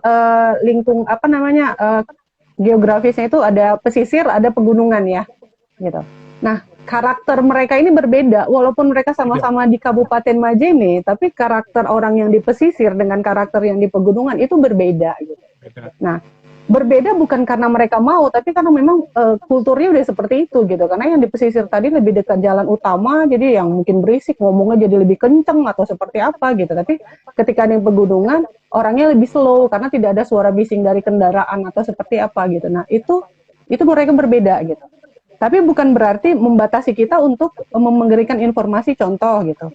Dia ngomong kasar, Kak, mau kemana kau? Ngapain kau datang ke sini? Nah, itu saya memberikan, mungkin menurut dia itu baik, menurut dia itu sopan gitu, tapi saya sampaikan, nanti kalau ada lagi orang datang, nanyanya jangan seperti itu ya, gitu, nanyanya harus seperti ini, jadi orang itu kalau mau datang ke sini lagi atau pulang dari sini itu seneng, karena kamu menyambut dengan baik, gitu. Nah, itu adalah informasi yang baik buat mereka, gitu, jadi kita memperbaiki tatanan bahasa mereka, gitu, mungkin maksudnya baik, tapi yang datang kan banyak ya, relawan ini banyak yang datang gitu. Jadi kita harus ingat juga bahwasanya sebagai orang dewasa ya, yang berilmu, menurut saya yang berilmu adalah kita harus sadar kita tinggal di Indonesia dengan kultur yang berbeda-beda. Jadi kita jangan hanya egois dengan kita, oh saya orang Batak, jadi saya kemana aja udah saya gini aja gitu. Horas bah, habis beras makan gabah, nggak bisa seperti itu. Jadi ketika kita datang satu tempat, kita harus bersikap dengan, kita harus sadar kita ada di 34 provinsi dengan kultur yang berbeda-beda, dengan cara ngomong yang berbeda-beda, dengan bahasa juga yang berbeda-beda gitu. Jadi ya mungkin kekurangan kita karena saking banyaknya kita pusing nih gitu. Tapi ya itulah kelebihan kita gitu. Kita harus sadar kemanapun kita melangkah, kita harus sadar untuk menempatkan diri dan tahu harus bersikap seperti apa gitu ya. Mungkin saya ketika datang ke Jawa Barat, saya nggak bisa bahasa Sunda, tapi paling tidak nada saya dilembutkan sedikit gitu. Walaupun saya nggak bisa bahasa Sunda, tapi paling tidak dipelankan dikit gitu. Jadi kalaupun saya datang ke Jawa Tengah atau Jawa Timur, saya nggak bisa bahasa Jawa, tapi paling tidak saya nggak akan ngegas gitu. Kecuali kalau dia ngegas, saya ngegas balik gitu aja. Jadi, jadi saya percaya dari rumah dan dari lingkungan dan dari kita yang berilmu untuk memberikan masukan atau kasih sayang lah kepada orang yang mungkin dekat sama kita untuk bisa membimbing dia untuk beretika, bersopan santun, itu aja gitu. Jadi kita punya kewajiban untuk sebagai manusia yang berilmu ya. Saya harap teman-teman yang menonton ini ya memang orang-orang yang berilmu gitu. Jadi ya itu adalah kewajibanmu untuk merangkul mereka-mereka yang mungkin kesulitan atau kesusahan gitu. Jadi jangan hanya lihat dari depannya aja, mungkin dia ada masalah atau seperti apa ya tanya, tapi kalau memang masalah yang nggak bisa diainin, tinggalkan saja. Gitu. Oke. Bang, dan nambahin, Bang. Itu ya gimana Din? Silakan Din. nyambung dari yang Kak Rika bilang nih ya, maksudnya Dinda dari komunitas kita nih Wanita dan Gunung, kita sebagai ya maksudnya kita ya orang yang lebih tahu gitu ya, orang yang lebih tahu. Kami. Seyogyanya menciptakan lingkungan yang mendukung itu gitu loh. Jadi kita di Wanita dan Gunung itu kayak yang selalu Kakak Rika ingatkan, teman-teman kita jangan kayak gini ya, kita sebaiknya kayak gini, sapa dulu, jangan melebar kemana-mana, atau kita jangan berkata kasar seperti itu. Nah itu kita menciptakan lingkungan seperti itu untuk agar teman-teman yang ada di dalam Wanita dan Gunung ini keluar sebagai pendaki yang beretika gitu. Jadi penjaga generasi yang baik dan benar ya. Ya betul, penjaga generasi. Nah, jadi kita dua om. memang wajib untuk memberitahu yang belum tahu kayak gitu. Itu sih. Berarti gimana? Menyambung dari Dinda, itu punya pengalaman waktu basic training Wanita dan Gunung yang 1 ya Din ya. Kita bareng di situ. Nah, kebetulan ya saya hanya menceritakan bahwasanya inilah lingkungan yang di dalam dan gimana saya strict untuk terhadap para peran wanita ini gitu. Jadi pada saat udah selesai kegiatan itu kita turun ya rame-rame dari Sabana 2 akan turun ke base camp. Saya itu selalu pasti dari belakang. Saya di belakang untuk melihat situasi, oh anak-anak udah lewat semua atau belum gitu pas turun. Jadi pas di pos dari Sabana 2 ke pos 3 itu karena memang itu weekend, ramai yang turun jadi antri gitu. Nah pada saat antri tuh saya dengar suara yang wah hahaha hihihi jangan begitulah, tolong aku lah, ya apalah keluar semua ya gitu. Dari para wanita-wanita gitu, dan saya penasaran ini siapa ya gitu, ini siapa gitu, saya liatin gitu. Akhirnya saya tahu siapa gitu. Dan ternyata timnya kami sendiri gitu, maksudnya tim dari peserta basic training itu sendiri gitu. Saya di situ adalah menjaga nama baik dari WG gitu. Bukan saya pribadi. Kalau saya pribadi mah saya sebodoh teh nggak peduli gitu. Tapi karena saya bawa ini basic training ini dari WG, saya buru-buru gitu. Gimana caranya saya tetap aman dan nyaman, saya cepat nyampe gitu. Bukan nyampe, mengejar mereka gitu. Tapi karena kondisi Om Bima tahu ya kondisi dari Sabana 2 mau ke pos 3 itu kan terjal banget, dan kalau ramai gitu ya harus benar-benar pelan lah gitu. Ya udah. Saya sabar nih gitu, padahal saya udah, kalau saya maki dari atas kedengeran si Om sebenarnya, oh bulat kok ya bisa aja si Om gitu, tapi kan sama aja, apa beda saya dengan, tapi sama aja apa bedanya saya betul. Dengan mereka gitu kan, jadi oh nggak kayak gini caranya, harus cantik gitu, ya udah sabar, saya turun pelan, pas udah nyampe saya pos 3 nggak kekejar, ternyata mereka udah turun, mau menuju ke pos 2 gitu. Saya nggak istirahat lagi di pos 3, saya langsung aja turun ke bawah. Dan itu kebetulan hujan. Nah, jadi hujan itu yang buat mereka berhenti. Karena harus pasang jas hujan gitu. Jadi saya nyampe setelah pos 3 mau ke pos 2 itu kan ada tanjakan yang terjal. Setelah ngelewatin itu, akhirnya saya ketemu sama mereka gitu. Dan cukup dekat ya, cuma jarak 5 meter gitu. Mereka ngelihat, terus mereka ngeliatin saya cuma jalan. Berisik banget mulutnya. Nggak bisa rupanya jadi wanita yang elegan, saya gituin. Jadi tapi yang dengar hanya mereka. Jadi satu sisi ya kalau saya jerit dari atas saya nggak elegan dong ya, nggak elegan. Jadi tapi ketika mereka berkumpul di situ saya marah gitu, berisik banget di jalan gitu. Karena apa? Saya nggak mau mereka itu jadi, memang si perempuan itu butuh perhatian, tapi nggak kayak gitu cara perhatiannya gitu. Jadi di WG itu kami mencoba untuk menanamkan etika menjadi wanita yang cerdas untuk menjaga generasi selanjutnya gitu. Mungkin nggak sekarang, tapi nextnya mereka jadi lebih smart. Bukan untuk pintar pasang tenda, bukan pintar untuk masak pakai terang, ya enggak gitu. Tapi untuk menjaga attitude anak bangsa selanjutnya gitu. Jadi dimulai dari diri sendiri gitu. Jadi ya itu gitu. Jadi perempuan ini sangat kuat gitu sebenarnya. Tapi ya kalau masalah fisik mungkin kadang suka lemah, kadang kebanyakan kebanyakan manja nggak jelas kan gitu. Saya perempuan. Jadi ya kayak gitu. Apa namanya ya, kalau kita bicara misal membuat simpul gitu ya. Kalau membuat simpul itu kebanyakan nih kalau dari nol nggak tahu sampai cepat membuat sebuah simpul itu katanya nih rata-rata latihannya 8 kali gitu. Untuk satu simpul aja latihannya 8 kali gitu. Nah, etika juga sama. kalau kita mau bicara apa namanya nggak berisik aja, ya coba aja naik gunung nggak berisik. Mungkin kalau udah 8 kali naik turun gunung, emang benar-benar jadi nggak jadi berisik gitu.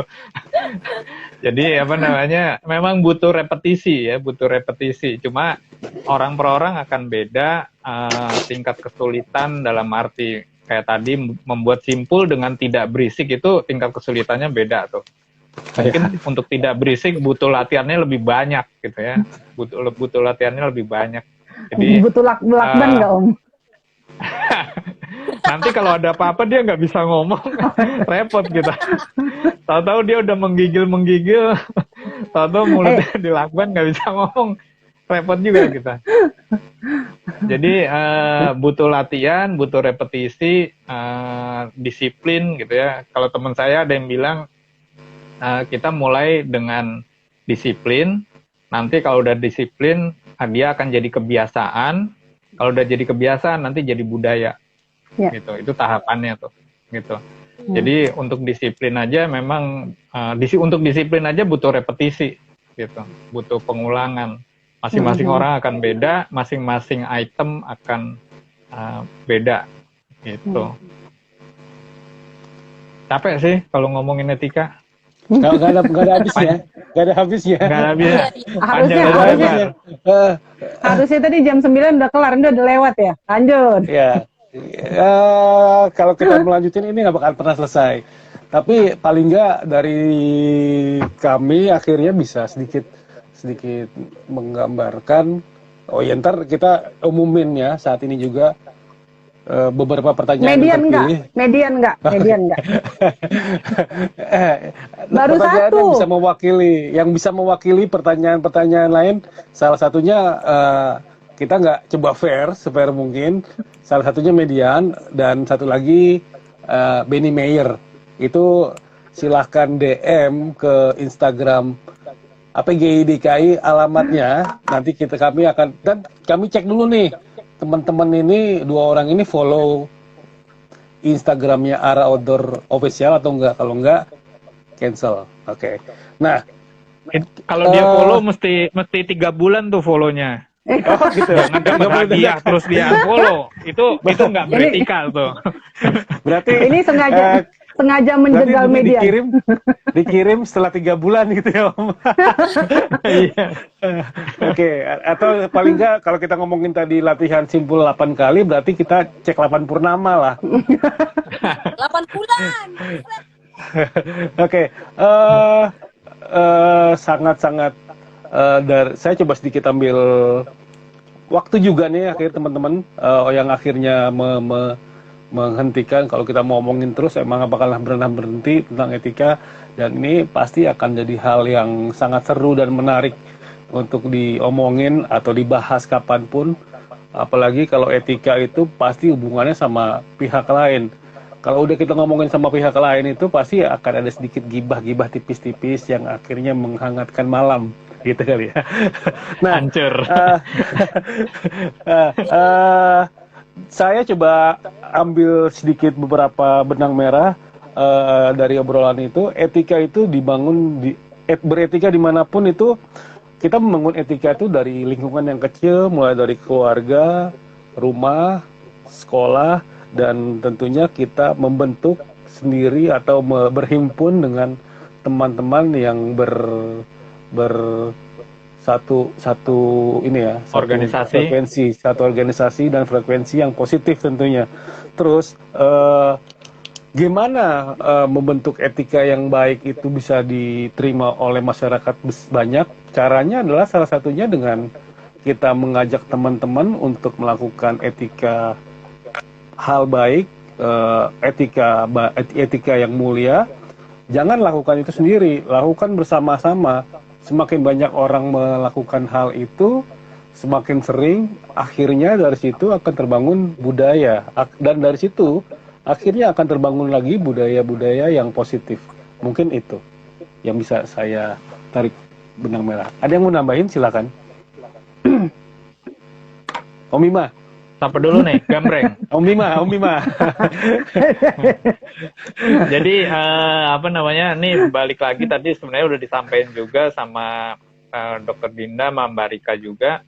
Ya emang harus belajar gitu ya, belajar, baca, memahami, terus kemudian mencoba menerapkan gitu ya. Dan menerapkan juga nggak bisa apa namanya, sekaligus bisa, sekaligus disiplin nggak bisa, tapi butuh repetisi gitu ya. Nah, itu juga sebuah perjalanan yang mungkin nggak sebentar gitu ya. Jadi emang butuh waktu. Dan tadi Docai juga bilang dikerjakan bersama-sama gitu. Kalau dikerjakan bersama-sama itu kalau kita melenceng ada yang ngingetin tuh. Gue melenceng ada yang ngingetin, oh lo salah lo anggota Dewan Etik tapi melanggar etik gitu kan. Gawat itu, gawat. Jadi kalau bersama-sama pasti ada yang ngingetin gitu ya. Contoh juga tadi kalau misal berisik di apa namanya di camping ground gitu, pasti ada yang ngingetin gitu ya. Ini udah jam segini nih waktunya istirahat. Bukan lo aja yang harus istirahat, orang lain juga harus istirahat gitu ya. Nah, jadi dikerjakan dimengerti, dipahami, dikerjakan, dilatih sendiri maupun juga dengan teman-teman. Gitu sih, Cai. Oke, sekarang ke Kak Dinda. Setuju. That's it. Semuanya udah dirangkum. Oke, Kak Rika. Tadi agak tergelitik aja ya, walaupun dirangkum tadi baca chat-chatnya ya gitu tentang ada putri apa siapa gitu tadi tentang dia takut, dia baca ayat kursi, baca apa sampai kenceng gitu yang mungkin yang tadi yang berisik ya gitu sampai akhirnya pembinanya bilang nggak beretika. Saya cuma mau jawab, setannya juga bisa ayat kursi Mbak.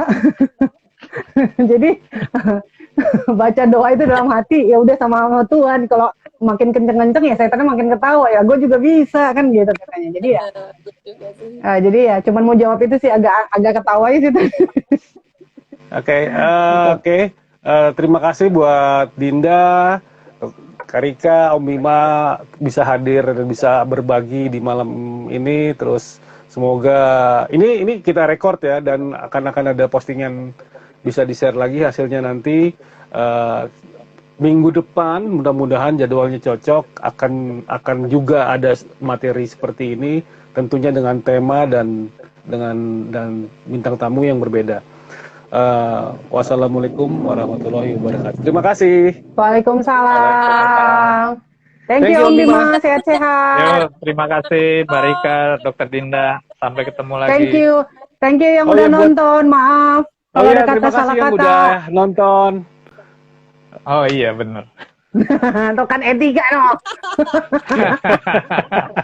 Thank you semuanya. Sehat-sehat dimanapun kalian berada. Mohon maaf yang belum bisa dibacakan pertanyaannya dan terima kasih atas partisipasinya dan Ara Outdoor Official. Terima kasih banyak supportnya. Ada buat teman-teman yang menang boleh DM alamatnya. Terima kasih. Assalamualaikum warahmatullahi wabarakatuh. Assalamualaikum. Bye.